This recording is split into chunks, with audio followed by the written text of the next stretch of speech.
नमस्कार दोस्तों, the lady of shallot का पार्ट फर्स्ट और सेकंड हम देख चुके हैं, तो आइए थर्ड पार्ट की तरफ बढ़ते हैं।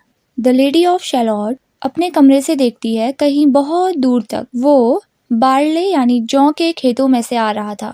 अब कौन आ रहा था आगे पता चलेगा। सूरज चमक रहा था पत्तियों के बीच में से और उसका जो मेटल है कवच जो आ रहा है वो काफी साइन कर रहा था। अब यहाँ पे उनका नाम बताया गया है सर लैंसलॉट का।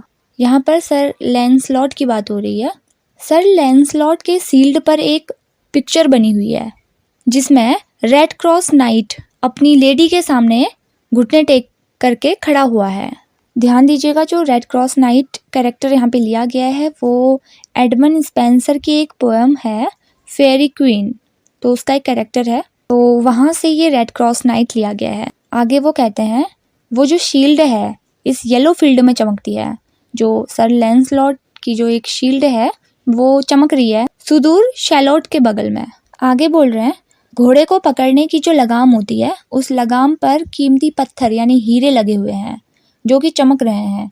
वो मानो ऐसे लग रहे हैं जैसे गोल्डन गैलेक्सी में किसी ब्रांच पर यानी टहनी पर स्टार्स लटक रहे हों।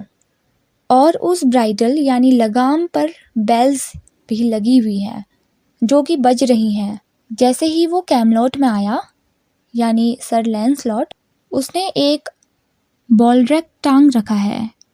ये एक बेल्ट जैसी दिखती है जो किसी सामान को पकड़ने या रखने कैरी करने के लिए होती है। उस बॉलरैक में एक माइटी सिल्वर बिगुल लटक रखा है। जो सारा सामान इन्होंने पहना हुआ है वो सारा सामान जब वो आ रहे थे तो वो सामान आवाज़ कर रहा है। अब क्या क्या पहना हुआ था उन्होंने, जैसे आर्मर पहना है, बिगुल पहना हुआ है, जो भी चीज़ें उन्होंने अपने ऊपर लाद रखी हैं उन सारी चीज़ों से वो आवाज़ कर रहा था जब वो आ रहे थे। उनके घोड़े का जो सैडल था यानी काठी थी वो लेदर का बना हुआ था। उस सैडल में थिक ज्वेलरी स्टोन लगे हुए थे जो कि चमकदार साफ आसमान में चमक रहे थे। सर लैंसलॉट का जो हेलमेट था जो उन्होंने पहना हुआ था वो जल रहा था उस सूरज की रोशनी से। जब वो कैमलॉट में आए तो ऐसा दिख रहा था।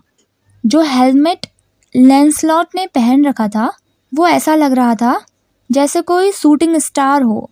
जो हमारे पॉइंट हैं उन्होंने कंपेयर करा है, यहाँ पर हेलमेट को उन्होंने शूटिंग स्टार से कंपेयर करा है जो रात में अपनी लाइट देता है। सर लैंसलॉट का माथा जो कि ब्रॉड है वो सूरज की रोशनी में ग्लो करता है, चमकता है। उनके घोड़े के हूफ्स यानी खुर भी पॉलिश्ड और ब्राइट हैं।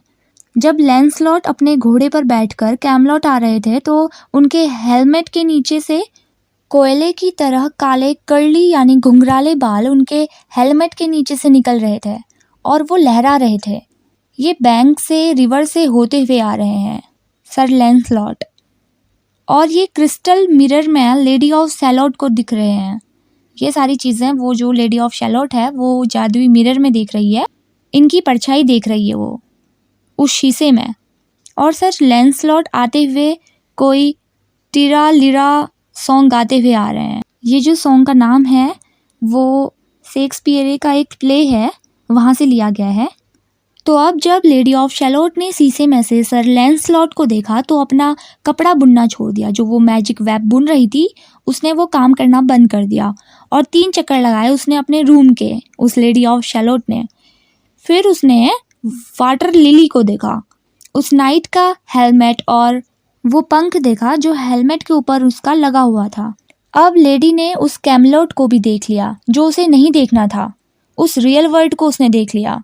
उसके ऐसा करने से जो कपड़ा था, जो वो मैजिक वेब था, वो उड़ के बाहर साइड में चला गया और जिस जादुई शीशे में उस मिरर में वो सब कुछ देख रही थी अभी तक, वो कांच साइड बाय साइड टूटने लगा था।